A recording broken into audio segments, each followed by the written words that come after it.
Alors, il y a le morceau de la Haggadah qui dit Vayarenu otanu amitzrim. Alors, dans le pshat, ça veut dire les Égyptiens nous ont fait du mal. Ils nous ont fait du rat. Vayarenu otanu amitzrim. Vayaranunu, et ils nous ont fait souffrir. D'accord? Yaranunu, c'est la shon inouï, comme ta'anit, ça veut dire souffrir.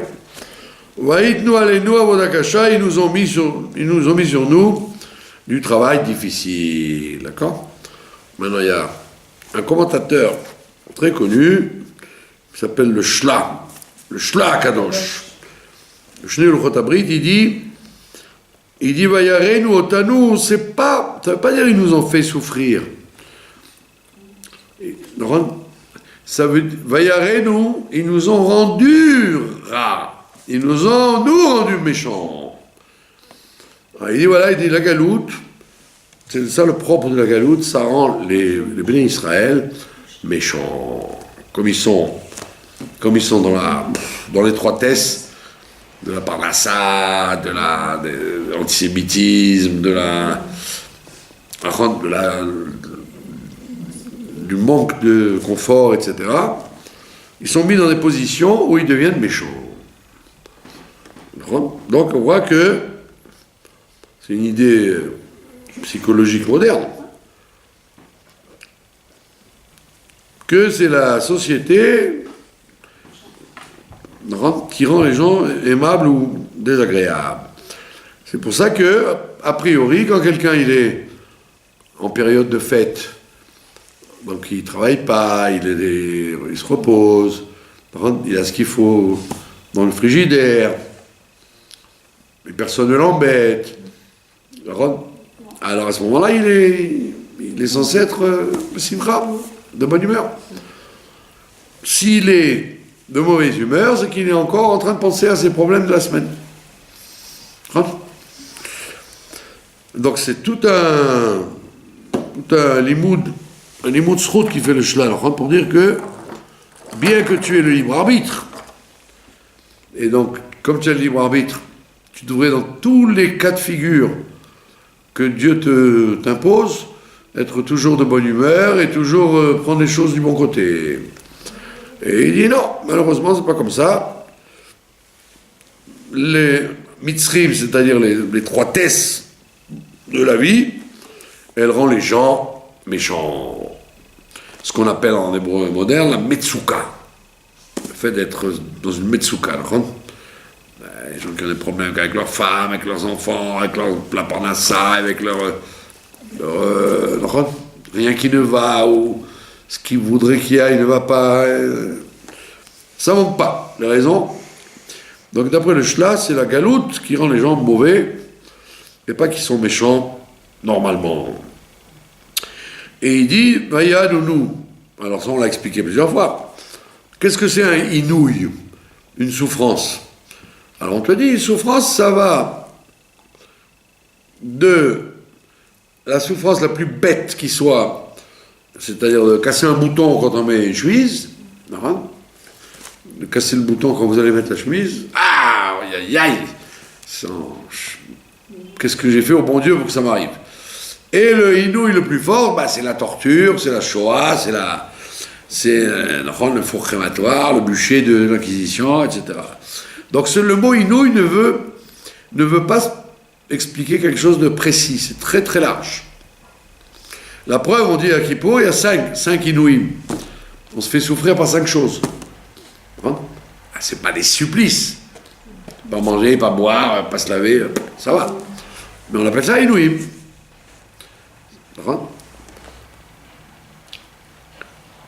Donc ça veut dire qu'au départ, quand Dieu il a prédit à Abraham que le peuple chez qui ils seront, il les fera souffrir, il n'a pas dit comment.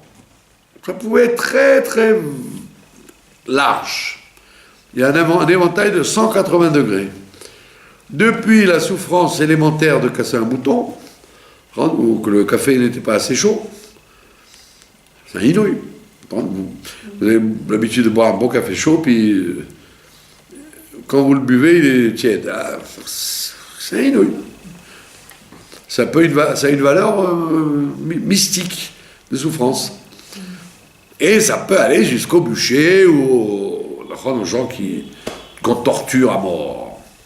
Alors, donc ça veut dire quoi? Ça veut dire qu'en fait, tout dépendait du libre arbitre des gens. Dieu, il t'a prédit que tu vas avoir des inouïs. Ok.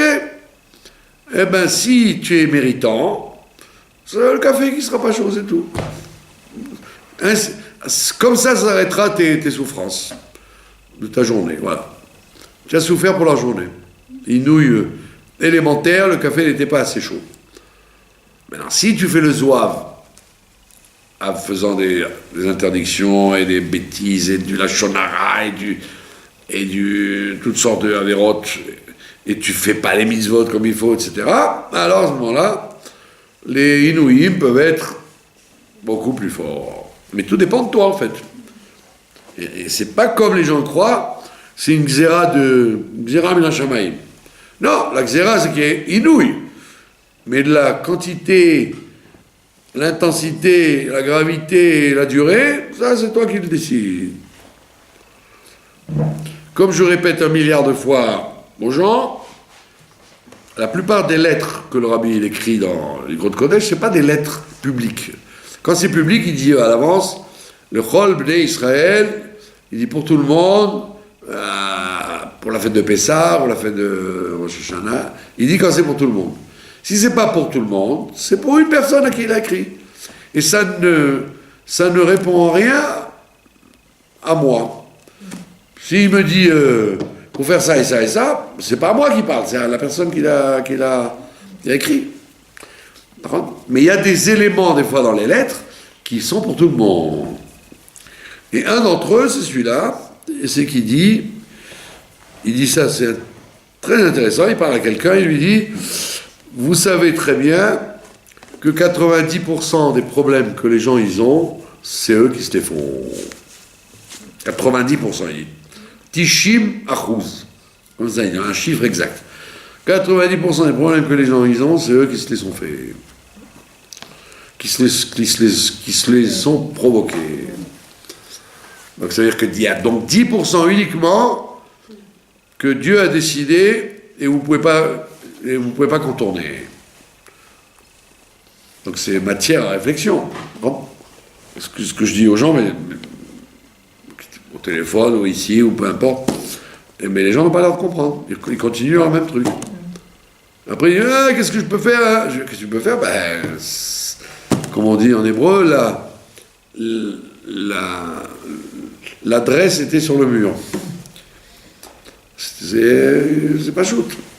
Il n'y a pas 50 Torah et 50 codes de la vie. Le code de la vie, il est clair. Seulement les gens, ils veulent comme ça. Ça, c'est une grande phrase du Rabbi Maharaj. Il dit, qu'est-ce qu'on peut faire si les gens, quand Dieu leur donne un médicament sucré, ils préfèrent le médicament amer. C'est du masochisme. Et donc le peuple juif est masochiste. Au lieu d'avoir tout de suite le bonbon, et ça se termine là, non, ils préfèrent le médicament dégoûtant qui lui donne envie de vomir, alors qu'il aurait pu choisir le médicament plus facile. Donc ils nous ont mis sur nous Avoda Kasha. Voilà.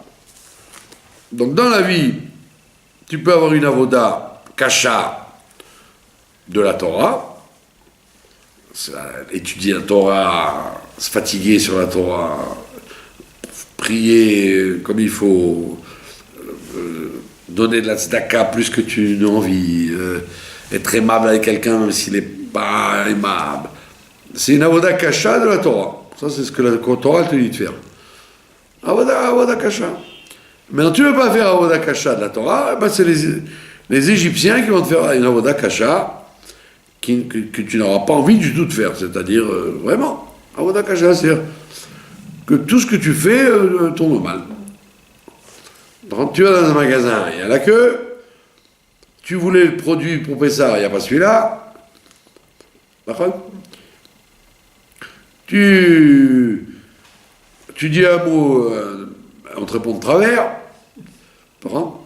La personne s'est levée du pied gauche. Tu traverses la rue, tu as failli te faire écraser par la voiture. Enfin, tout comme il faut. C'est ce qu'on appelle Avoda Kasha. Maintenant, tu veux pas comme ça, tu veux Avoda Kasha de la Torah, on y va. C'est une Avoda Kasha, et si tu réfléchis bien, tu dis, bah attends, qu'est-ce qui vaut mieux, se casser la tête à étudier la Torah, au moins je vais gagner la mitzvah, je vais être plus heureux parce que j'aurai appris quelque chose, et je m'épargne l'Avoda Kasha qu'on me propose de l'autre côté. Donc il faut être idiot pour dire non, j'ai pas le temps, je ferme le livre, je prends le risque. Ah bah tu prends un risque très désagréable. Donc dans la vie c'est comme ça. Et donc le soir du CDR, il faut parler de tout ça, quoi. Pour réveiller les gens qui sont autour de la table à comprendre ces choses-là. Vayareu Tanu à Mitzrim. Donc ils nous ont fait du mal, ou ils nous ont rendu mauvais, comme vous voulez. D'où on le sait, parce qu'il y a écrit chez Nehemar, il y a écrit, qui c'est qui a dit ça? C'est Bilam. On sait très bien qu'il y avait 3 conseillers, que Pharaon avait 3 conseillers. Bilam, le prophète, qui a maudit les Juifs par la suite, 40 ans après. Job, c'est aussi son conseiller, Yov. Et Yitro, c'était le 3e. Alors Yitro, il s'est révolté contre Pharaon, donc on l'a chassé. Il est parti à Midian. Yov, il a fait le mort. Il n'a pas ni dit oui ni dit non. Il s'est tué. Abstention. Et Bilam, c'est lui qui a proposé Ava, Nitrak Malo, allons-y, ingénions-nous à lui faire du mal. Pen irbe, de peur qu'il devienne de plus en plus nombreux. Veaya qui tikrena milchama, et voici que quand il y aura la guerre, Venosav gamhu el sonenu, au lieu d'être avec nous, il sera contre nous. L'homme Israël, dès qu'il y aura une guerre, il va être avec l'ennemi. Venilcham banou, il va nous faire la guerre. Ve'ala min haaretz. Alors vous pouvez comprendre, Ve'ala min haaretz, soit nous, il va nous chasser de la terre, ou alors lui, Ve'ala min haaretz, une fois qu'il aura fait du mal, il nous aura fait du mal, il va partir. Ça, c'était Bilam qui a proposé. D'accord? Ve'aya nounou, maintenant on te dit, Ve'aya nounou, ils les ont fait souffrir. Que Moshe Nehemar, comme il est écrit,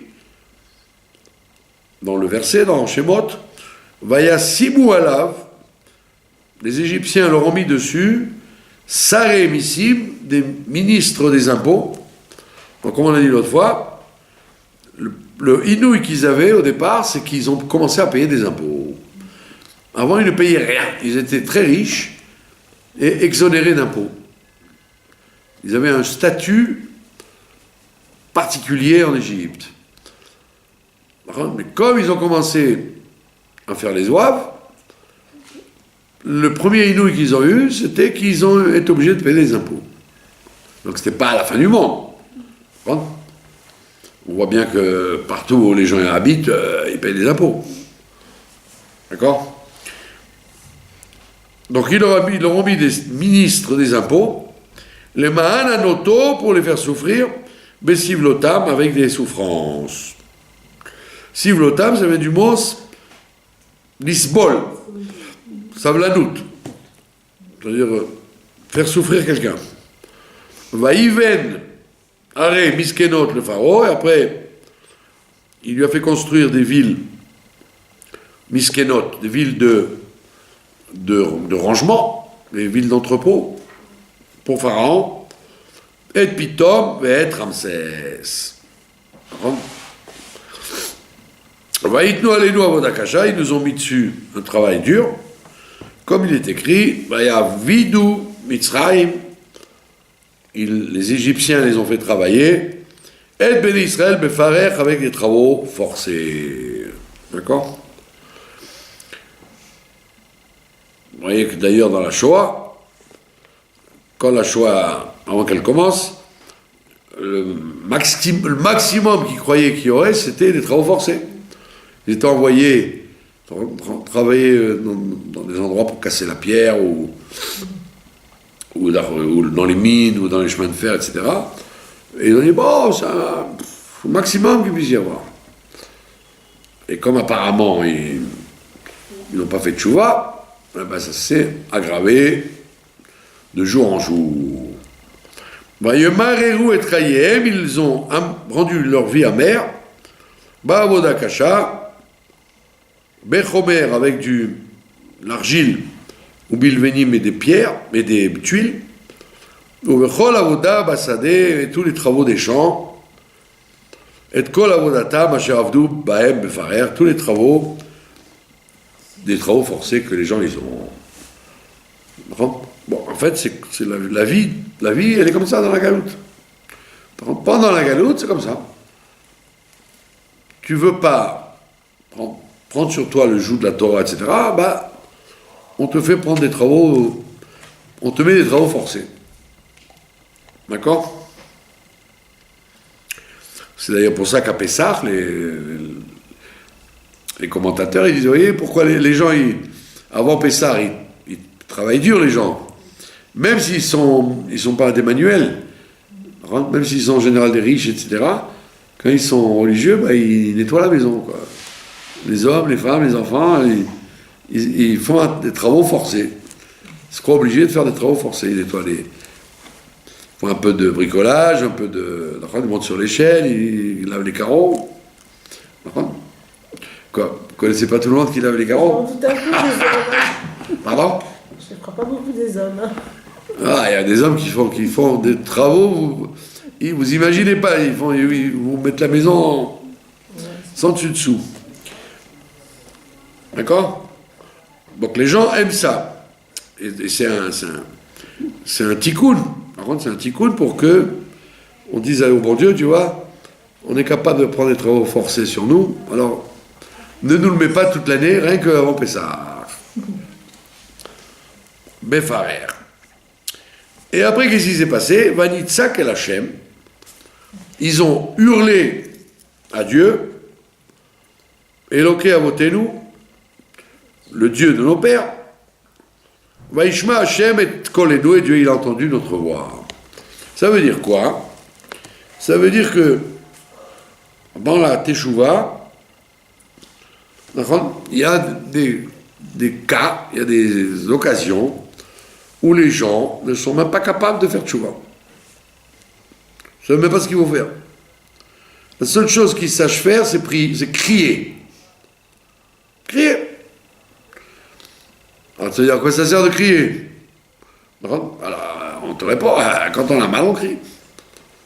Si quelqu'un, on lui écrase le pied ou on lui fait mal au doigt, il fait aïe. S'il ne fait pas aïe, c'est qu'il n'a pas fait attention. Donc tu vas dire, ça sert à quoi? À quoi sert le cri? Ben justement, le cri, Dieu l'entend quand même. Donc, alors, seulement, vous allez dire, avec tous les cris que les Juifs ont poussés depuis 2000 ans, ils auraient dû avoir la Géoula. Tous les Géval, tous les Ima, Abba, toutes les fois où les gens crient quand il y a quelque chose qui ne va pas. Alors on aurait pu faire des camions de cris et ils auraient été délivrés. Alors on dit non, parce qu'en Égypte, il n'y avait rien d'autre. Il n'y avait pas la Torah et les mitzvot. Ils n'avaient pas reçu la Torah encore. Et le peu de tradition qu'il y avait, il l'avait oublié. À part les Bnei Lévi, etc. la plupart du temps, la plupart des gens, eh ben, ils faisaient plus rien. Ni la cacheroute, ni le Shabbat, ni Kippour, ni cacheroute, ni ils faisaient idolâtrie, tout comme les goïms, quoi. C'est pour ça que c'était un événement. Parce que mon cher Rabbeinu, il a dit, mais attends, comment tu veux délivrer ces gens-là? Ils n'ont rien pour être délivrés. D'accord? Alors, effectivement, ils avaient une chose, c'est qu'ils criaient. Ils souffraient à cause des coups et de la dureté du travail. Et ça suffisait pour eux. Alors, c'est pour ça qu'en galoute, la galoute dans laquelle on est, on te dit, Coco, c'est vrai que le cri, Dieu, il en tient compte. Mais il y a d'autres choses qu'on te demande aussi, ça, il faut le faire. Ne me dis pas que tu ne peux rien faire dans la Torah et les mitzvot. Tout individu, il a une conscience qu'il y a des choses à faire. Et c'est ça qu'on comptabilise plus que les cris. C'est pour ça que la Chassidut, elle dit, plus qu'un cri, un soupir, il vaut mieux une bonne action. Quelqu'un est rentré, il est rentré, il m'a dit, tu peux me donner de l'argent pour payer ça? Il a commencé à crier, je ne sais pas si c'est vrai ou pas vrai, pas bon. Alors il y en a, il me dit, il fait du cinéma, au CO de Saga.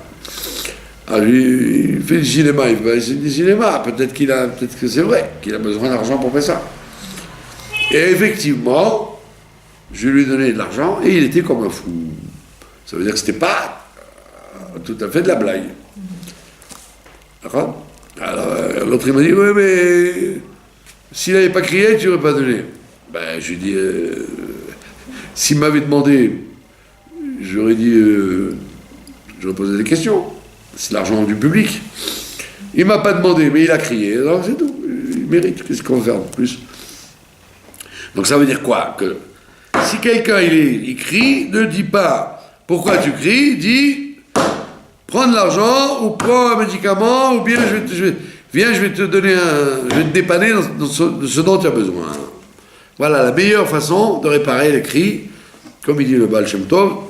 Occupe-toi du bien matériel et du spirituel du juif qui est devant toi et commence pas à lui dire ne crie pas et arrête-toi, aie confiance. Je vous ai raconté quand j'avais mon rave, il habitait à Meacharim, à Baté Varsha. Il n'était pas très aisé.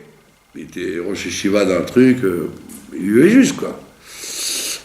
Et alors, quand je suis venu le voir, il m'a dit ouais, Dieu va t'aider, nana, je suis Cohen, donc les brachot, et les brachot du Cohen, Puis sa femme, elle était dans la cuisine, alors elle sort. Elle lui fait, au lieu de lui raconter des histoires, donne-lui de l'argent. Elle est sortie de sa cuisine pour dire, arrête, au lieu de lui faire des brachot et lui raconter des histoires, il a besoin d'argent, il n'a pas besoin de tes brachot. Bon, il ne va pas donner grand-chose, mais c'était la réaction de la femme. La réaction de la femme. Ça veut dire quoi? Ça veut dire que en Égypte, le cri, il a été entendu par Dieu, mais nous, le col que Dieu veut entendre, c'est la voix de la Torah, la voix de la Tfila, et le bruit des pièces de la Tzedaka. C'est ça que Dieu veut entendre. Vayar et Tonienu, et donc il a vu notre souffrance, Vet Amalenu et notre fatigue, Vet Lachatsenu. D'accord? Et notre oppression. Alors, vous allez voir comment la Haggadah va expliquer ces trois termes de souffrance, Onienu, souffrance, Amalenu, fatigue, Lachatsenu, pression. Lachatz, ça veut dire la pression. Les gens, ils adorent ce mot en Israël. Ah, il veut lachatz. Je suis sous pression. Alors à l'époque, c'est pas la pression, c'était l'oppression. L'oppression des Égyptiens. Vanitzak el Hashem Elokai Avotenu, il y a écrit qu'ils ont crié, comme on l'a vu, Vayui Bayamim Harabim, Ahem, quand les jours ont augmenté, donc Moshe il est à Midian, puisqu'on sait bien que la galoute la plus dure c'était depuis que Moshe est né jusqu'à l'âge de 80 ans.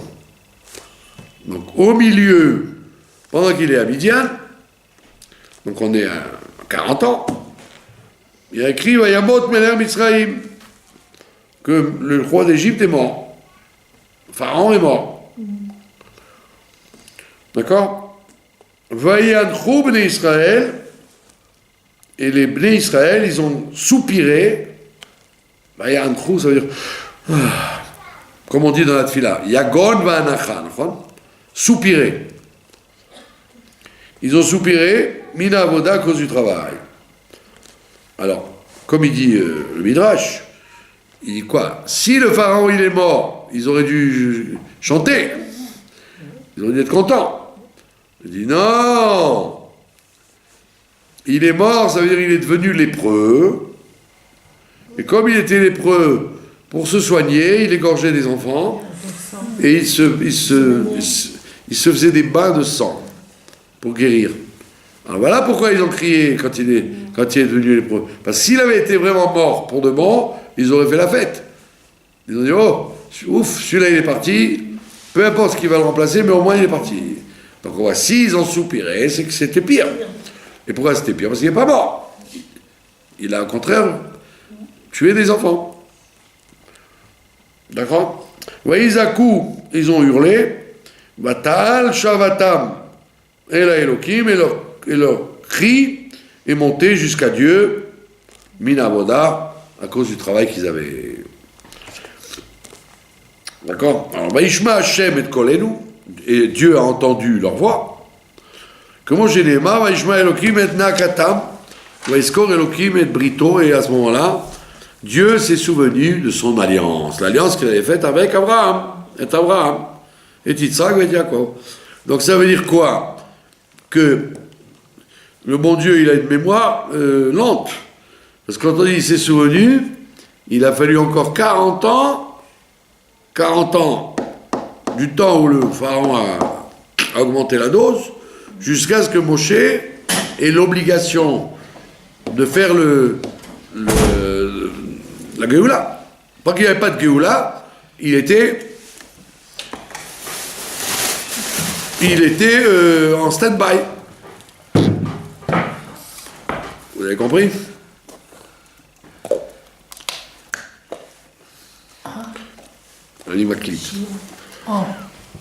Vous avez compris l'astuce? Donc, il score. Quoi, Dieu s'est souvenu, bravo. Il a fallu 40 ans pour qu'il se bouge, comme on dit. Donc, c'est un peu bizarre cette formule que Dieu s'est souvenu. Donc, ça nous amène dans chaque Géoula au fait que c'est pas parce qu'il a écrit Vaïskor, il s'est rappelé que, tac, le lendemain, ça y est, il envoie le Goël. Ça prend du temps. Pourquoi ça prend du temps? Parce que il y a ce qu'on appelle en Kabbalah, en Chassidut, le Seder Ishtalshelut, la hiérarchie des choses depuis les mondes spirituels au monde matériel le plus bas. Donc il peut y avoir un déclenchement de la Géoula en haut, dans les mondes supérieurs, mais c'est pas une preuve que la Géoula est descendue dans ce monde-là. Vous avez compris? C'est pour ça que la Géoula, en vérité, elle a commencé depuis que Admorazaken a été libéré et qu'il a diffusé la Chassidut. Vous auriez dit, alors, qu'est-ce qui s'est passé entre-temps? Le temps que ça descende dans le monde matériel dans lequel on est. Comme il dit le Rabbi, le matin mais asarat fachim. en bas du mètre où la Shrina elle descend. La Shrina, on dit qu'elle n'est jamais descendue plus bas qu'un mètre. Et on dit qu'elle va descendre encore jusqu'à arriver dans le monde dans lequel on est, le monde matériel où on marche. Et ça prend du temps. Et comme nous, Baruch Hashem, nous n'avons pas comment dire, on ne fait pas tout ce qu'il faut pour accélérer la descente, alors ça prend le temps, ça peut prendre un temps énorme. C'est pour ça que ça traîne depuis 2 siècles, au moins. Vous avez compris? Donc à leur époque, à eux, ça n'a traîné que 40 ans, en fait. Et donc même, on ne vous dit pas que Amram ou Moshe ou les gens, ils se rappelaient de ça, hein, que Vaïskor. Ils n'ont pas dit, ah, Dieu, il s'en rappelle. Dans 40 ans, c'est bon. Ils ne savaient même pas. Ils n'ont su qu'au moment où Dieu donne rendez-vous à Moshe au buisson et il lui dit, allez, maintenant il faut y aller. L'heure est arrivée. Avant que ça vienne. Vous avez suivi? Voilà. Vaïskor Elokim et Berito, et Abraham et Isaac et Jacob. Vayar et Tonienu, il a vu notre misère. Alors, on a dit qu'on allait expliquer ce que ça voulait dire, notre misère. Vayar et Tonienu, il a vu notre misère. Zo prishut derech eretz. Zo prishut derech eretz.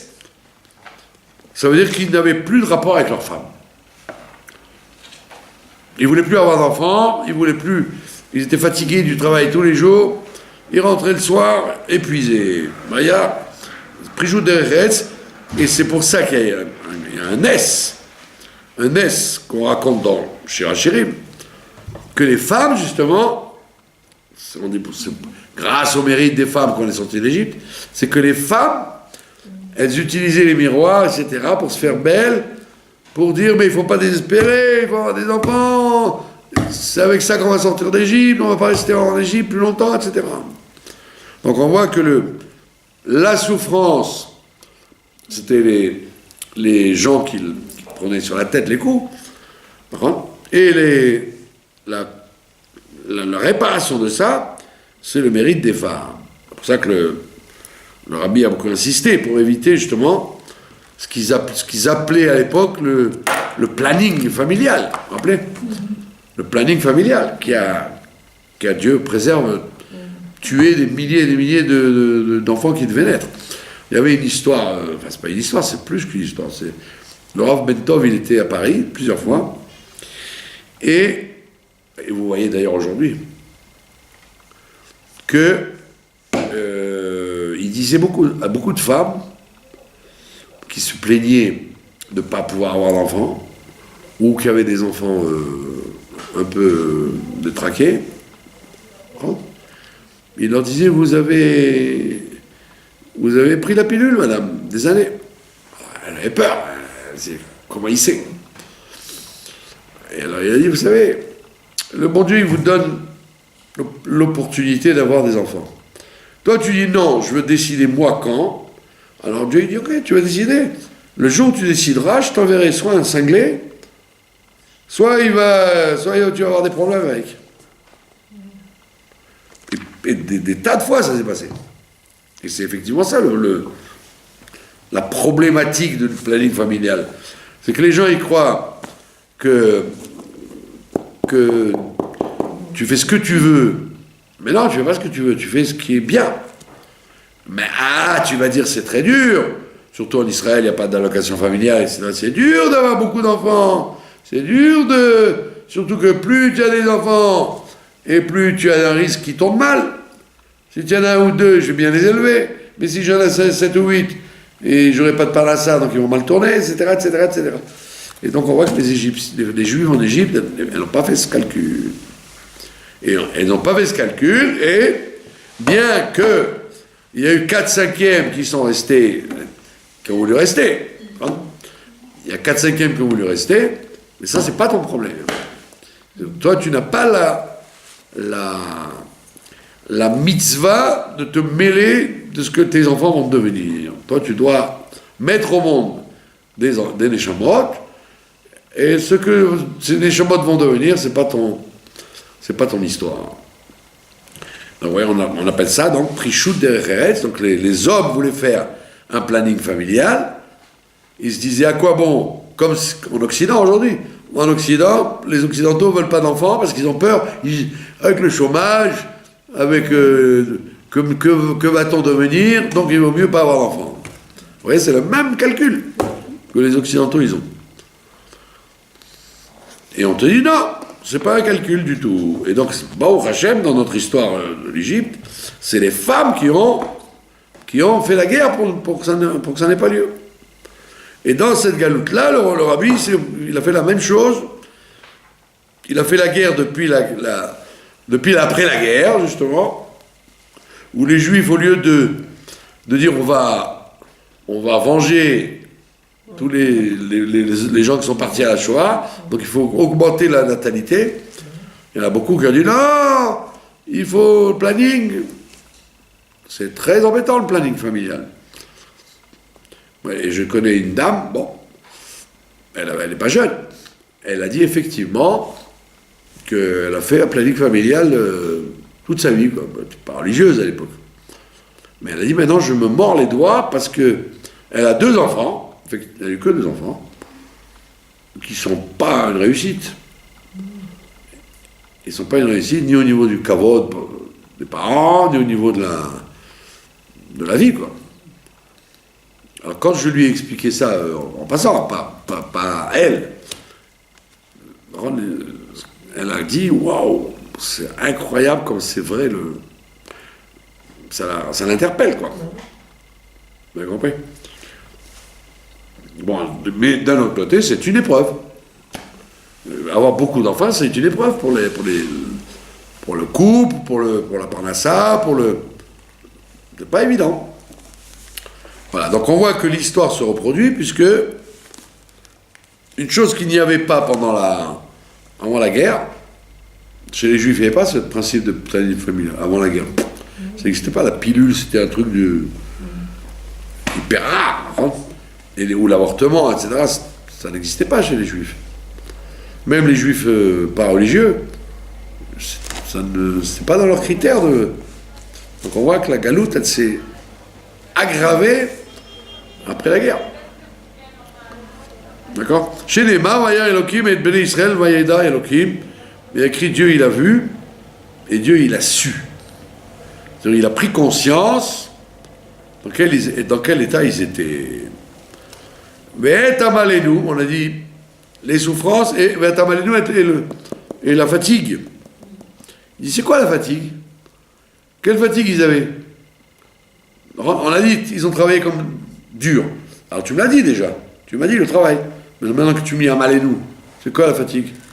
Amalenu, c'est l'éducation des enfants. Voilà, l'éducation des enfants. Et Lou Abanim, c'est l'éducation des enfants. Vous avez compris? Ça veut dire quoi? Ça veut dire que toi, tu crois que tu as fait un effort gigantesque, tu as eu des enfants, bravo. Alors on te dit, mais c'est pas fini, mon ami. Une fois que tu les as faits, il va falloir les éduquer. Deuxième défi.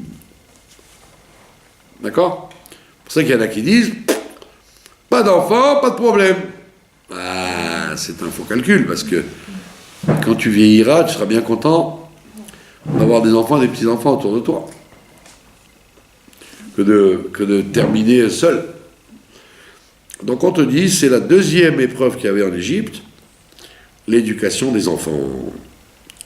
Chez les Héma, comme il est écrit, Kol aben ayilod ayorat ashlichu. Tout garçon qui naîtra, vous le jeterez dans le fleuve. Et les filles, vous les laissez vivre. Bon, vous connaissez toutes, évidemment, les sirotes que le rabbi a faites là-dessus dans les années 50. Vous dit justement, c'est quoi les enfants qu'on jette dans le fleuve?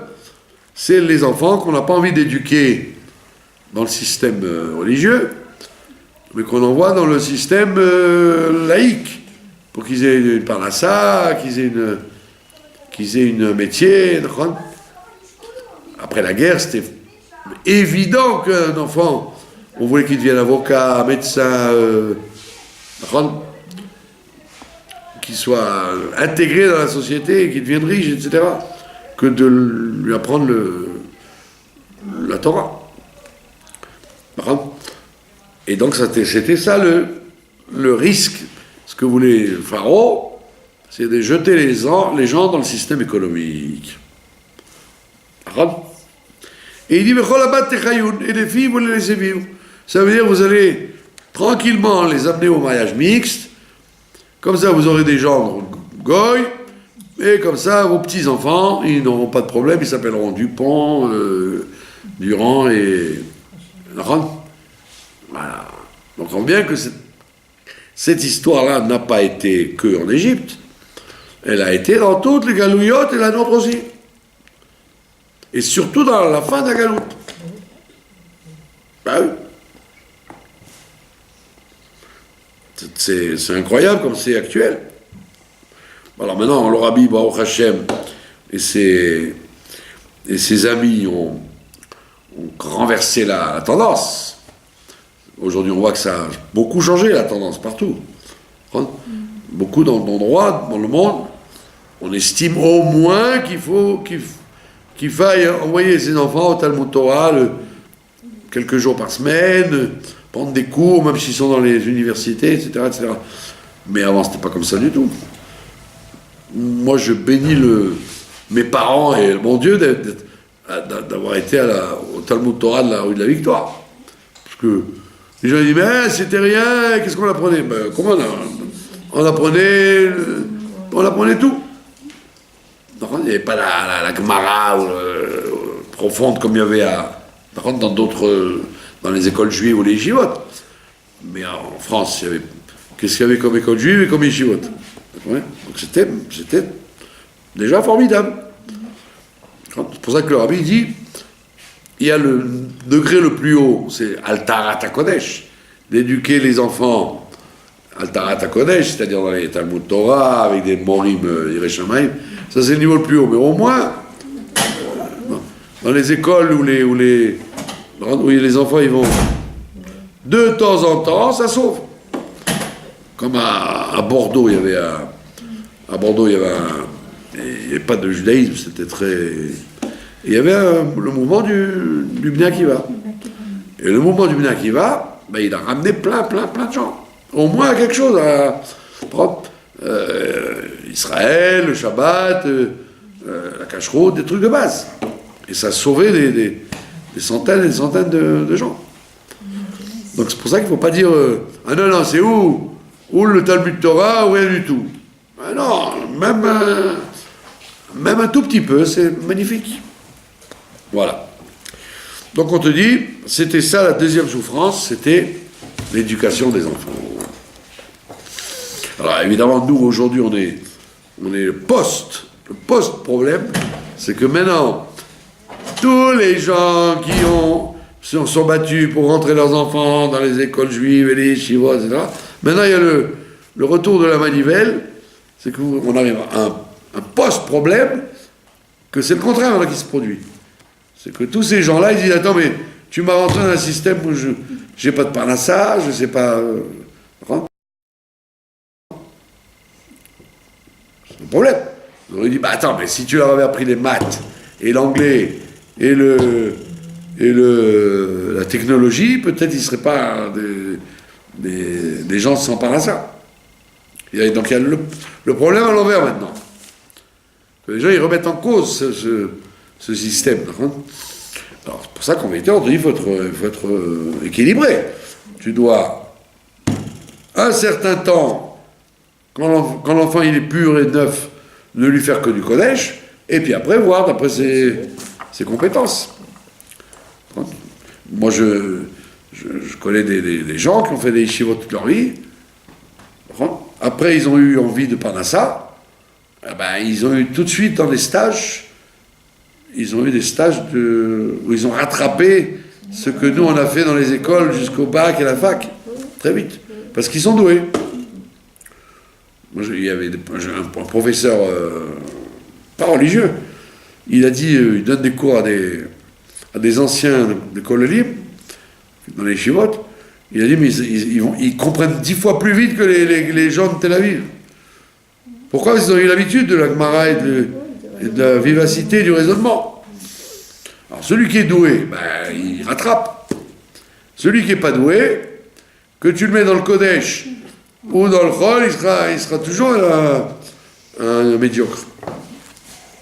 Mais en tous les cas, c'est intéressant de voir qu'aujourd'hui, socialement, il se passe le problème à l'envers de ce que le rabbi avait lancé dans les années 50.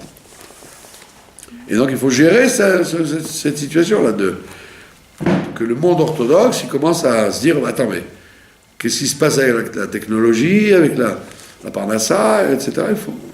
Il faut pédaler à l'envers pour revenir à la bonne mesure. Troisième chose qu'on avait citée, Ved lachatzenu, et notre oppression. Il dit, c'est quoi l'oppression? Zéatrak. C'est-à-dire le fait de les dépêcher dans le travail. Leur dire, allez, plus vite, produire plus vite. Zéatrak, Shenema, Gam Raiti et Alachatz, j'ai vu l'oppression dans laquelle les Égyptiens les mettent. Alors ça c'est quoi au niveau de moderne? Ben, c'est justement que dans la parnassa, quand quelqu'un il va à la parnassa, il a deux options. Soit il peut avoir une parnassa par son srout, c'est un mérite qu'il a. Une parnassa où il ne se casse pas trop la tête, il n'a pas un patron sur sa tête, ou même s'il a un patron sur sa tête, il est gentil, il le laisse tranquille. Et donc il peut en même temps faire son service de Dieu et en même temps gagner sa vie. Et il y en a d'autres, malheureusement, eh ben, ils sont belachat, ça veut dire qu'ils sont, s'ils ne font pas exactement ce qu'il faut, on leur enlève les heures, le patron n'est jamais content. Comme j'ai toujours dit, hein, quand vous travaillez avec des juifs, Pharaon c'était mieux. Hein. Les juifs c'est des drôles de patrons, hein. Ils sont très très durs les juifs en tant que patrons.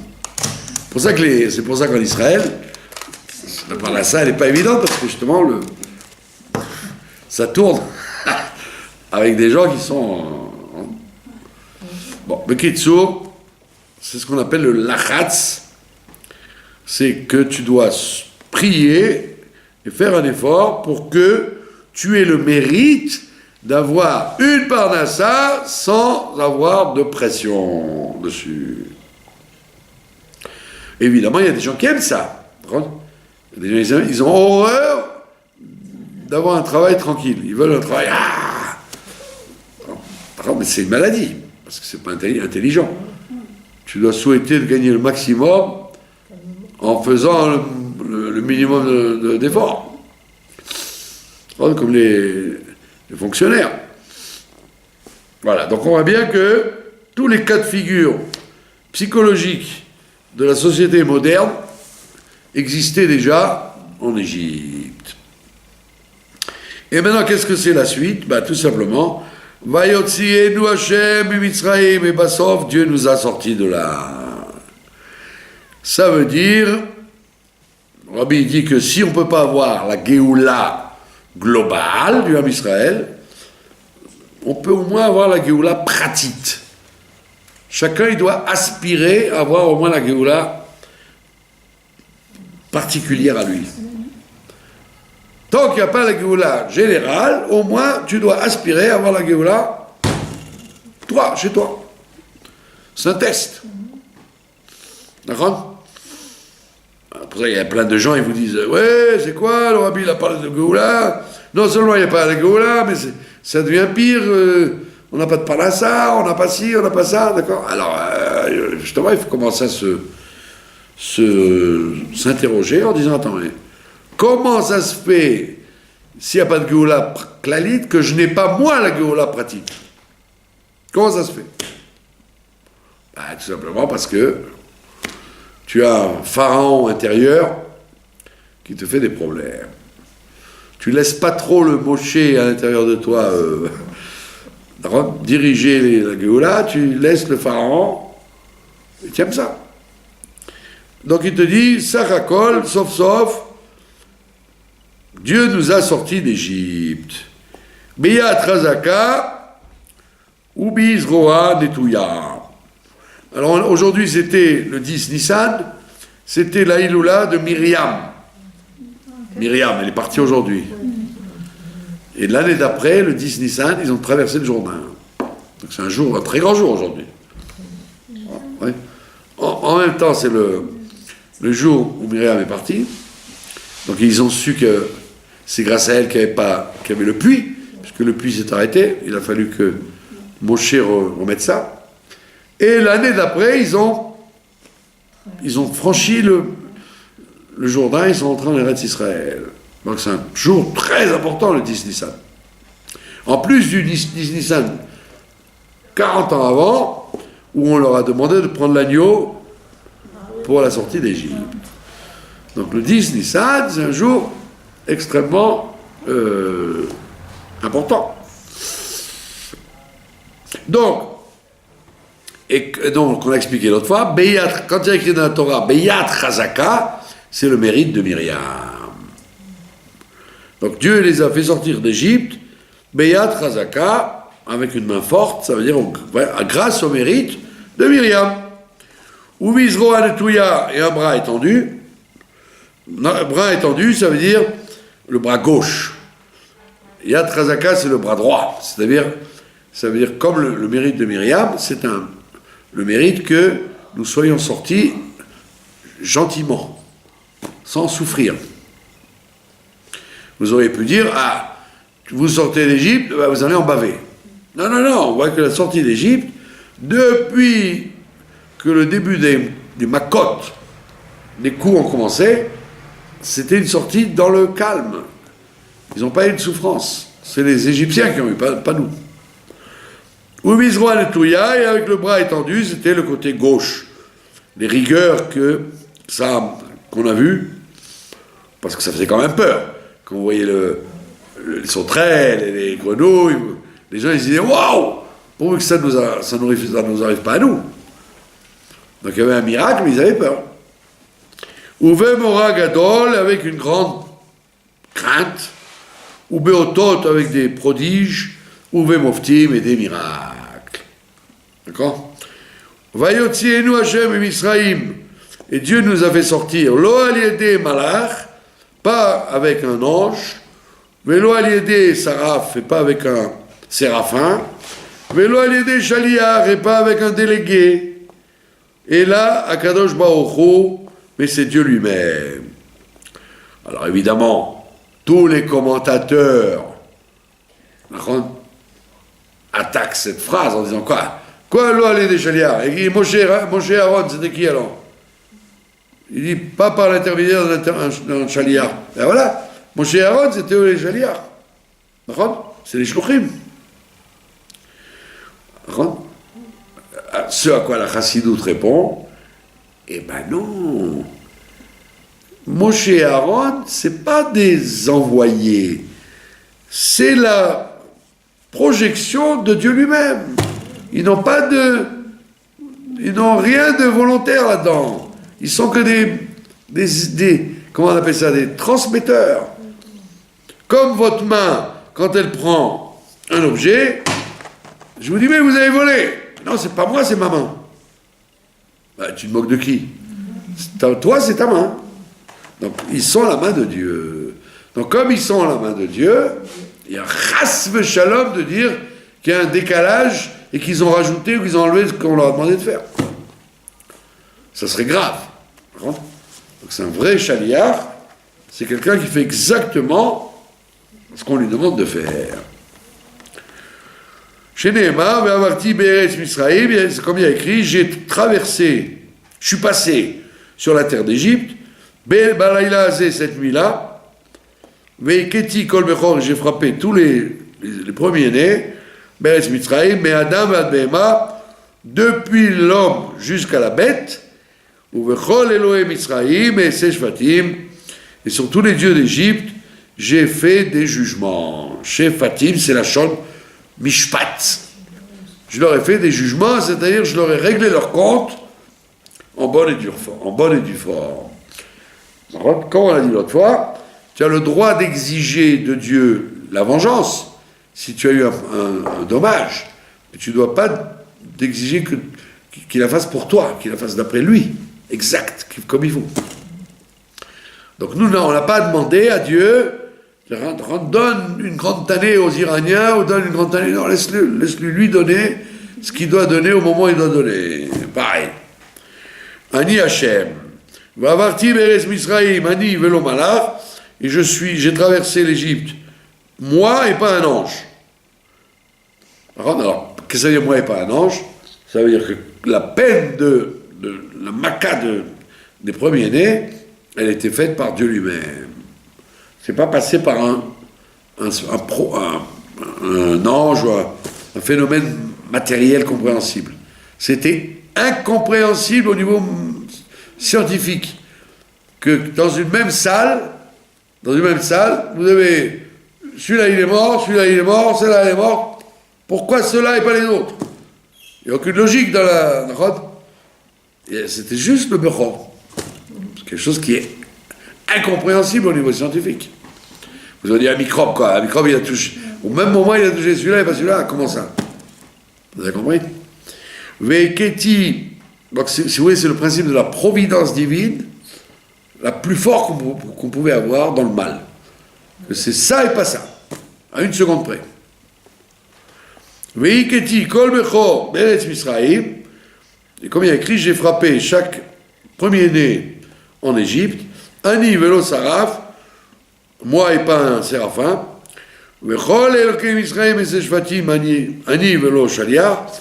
J'ai rendu justice, moi, et pas un chaliar. Comme on voit que, d'ailleurs, Pharaon, c'est ce qu'il essayait de faire avec Moshe. Il croyait que Moshe faisait de la sorcellerie. La preuve, il lui dit, arrête avec cette plaie-là des sauterelles. Et il lui dit, mais Moshe, quand tu veux que je l'arrête? Il dit, demain. Alors on dit, mais il est fou. Quoi demain? Il dit, tout de suite. Et justement, parce qu'il croyait que, comme Moshe était un sorcier, et il a dit, quand je l'arrête, parce qu'il croyait que maintenant il veut l'arrêter. Il dit, non, je veux pas, non, maintenant, demain. Et cet abruti, il s'est pas dit que encore 24 heures de sauterelle, c'était terrible. Donc lui, il croyait qu'il y avait un chaliar, que j'utilise des combines. Il dit pas du tout, il n'y avait aucune combine, c'était que Dieu qui décide quand on arrête les sauterelles, et Moshe n'était rien que la main dans le gant dans la main. Ani Hashem, Ani Hu velo acher, c'est moi et pas un autre. Alors évidemment sur cette phrase-là, Ani Hu velo acher, on a vu ça, on a parlé ça plusieurs fois et on terminera avec ça, que il arrive quelquefois que on se demande si Dieu n'a pas un concurrent en face de lui. On a l'impression que vous dites, Shema Israël, Dieu il est unique. Mais des fois tu dis, attends, pourquoi tout ce qu'on fait, c'est toujours pour empêcher le Satan? On empêche le Satan. On casse un verre dans le mariage pour éviter le mauvais œil. Une chose se passe, c'est Satan, sans arrêt. Alors vous allez dire, attends, si à chaque fois qu'il y a une proposition divine, il y a des obstacles qui viennent l'empêcher, j'aurais tendance à dire, il y a en face de Dieu un concurrent. Et c'est effectivement, quand vous êtes branché dans le système de la vie, vous dites, effectivement, il y a une concurrence, c'est pas possible. C'est pas possible, c'est incompréhensible. Dernier exemple, le rabbi annonce le Mashiach, d'accord? On s'enflamme, tout va bien, puis tac, on le dégomme. Ah, les Michichis disent, non, tu crois voir. D'accord, je suis pas, comment dire, je suis pas fou. Rabbi, on l'a dégommé. Alors tu vas dire, attends, donc ça veut dire que le Satan, il est plus fort que Dieu. Le Rabbi, il dit, Mashiach va venir. Voilà, je vous l'annonce. Allez hop, dégage. Comment dégage? Donc ça veut dire qu'il y a une autre force en face qui fait ce qu'elle veut et qui n'obéit pas forcément à Dieu. Donc il faut avoir une émouna extrêmement forte pour comprendre que ça aussi, c'est le dessein de Dieu. Même ce qui va à l'encontre d'un programme divin apparent, c'est aussi dans le programme divin. Et tu vois, tu n'as qu'une chose à faire, te la fermer et dire, comme Dieu y décide, je marche. Et c'est pour ça qu'on dit, moi j'ai fait sortir d'Égypte. Et le Acher, qui c'est Acher? Acher, c'est les autres forces qui peuvent venir avant et après, etc. Comme il a dit Pharaon d'ailleurs. Pharaon, il a dit, ne sortez pas. Ça va mal se passer dans le désert, vous croyez? Je suis pas fou, je connais l'astrologie. Et effectivement, il y a eu le veau d'or qui a empêché le bon fonctionnement. Et les épreuves. Donc on voit bien que la Haggadah, elle nous enseigne une émouna inébranlable dans l'unité de Dieu, et que même ce qui nous paraît complètement aller contre le projet de la Kedusha, ça fait aussi partie de la Kedusha du Dieu unique qui est le nôtre. Et ça, c'est très important de savoir ça. Et non, il faut pas être comme les Meshichis qui vous disent « tout va bien !» Non, tout va pas bien. On est en galoute et profondément. Mais ça, c'est Dieu qui le veut. Maintenant, toi, fais ce que tu dois faire pour en sortir. Mais ne dis pas « Non, rien ne se passe, tout va bien, vous voyez mal. » Je vois très bien, et il faut être réaliste, et il faut travailler en fonction des épreuves que Dieu nous envoie. Et c'est pour ça qu'il dit « Vélo à faire ». Ne pense pas qu'il y a quelqu'un d'autre. Il n'y a que moi. Voilà, donc quand on a le soir de la Haggadah, on doit avoir de quoi raconter à nos enfants, et à nos invités, à nos étrangers, etc., etc. Voilà, je vous remercie de votre attention. Je nous souhaite la Géoula avant Pessah. Et pour ceux qui nous regardent, nous reprendrons les cours au mois de Iyar.